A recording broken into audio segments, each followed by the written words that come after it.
malaking katipiran po sa ating mga kabarangay na siyempre halos wala pa sa kalahati yung bibili nilang bigas ngayon. Mas madami yung masisave para sa pamilya.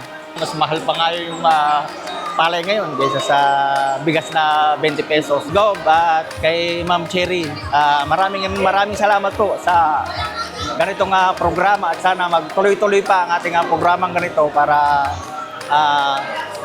marami po tayong matulungan na mga kabarangay.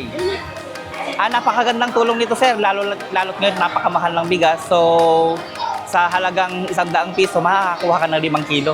Napaka-importante, sir, lalo ngayon nga napakamahal ng bilihin na bigas sa palengke. So, laking tulong nito sa ating mga residente dito sa Barangay San Juan.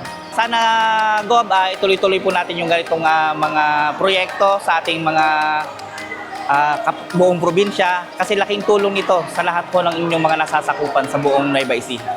Maraming salamat po, Gob, at pagpalain po tayo ng Panginoon. Sobrang halaga po.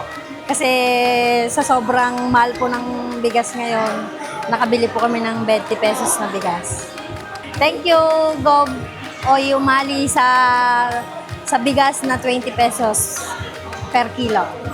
Napakalaking tulong, sir, kasi yung 5 kilo, pag hindi ito, may 1 kilo lang ay magatang may. Samantalang ito, sir, 10 kilo na yung naidagdag. Maraming salamat po, Gob Umali, sa ginawa mong tulong na to tungkol sa bigas. Kasi po napakaraming mahihirap ang iyong natulungan, lalong-lalo na dito sa aming barangay.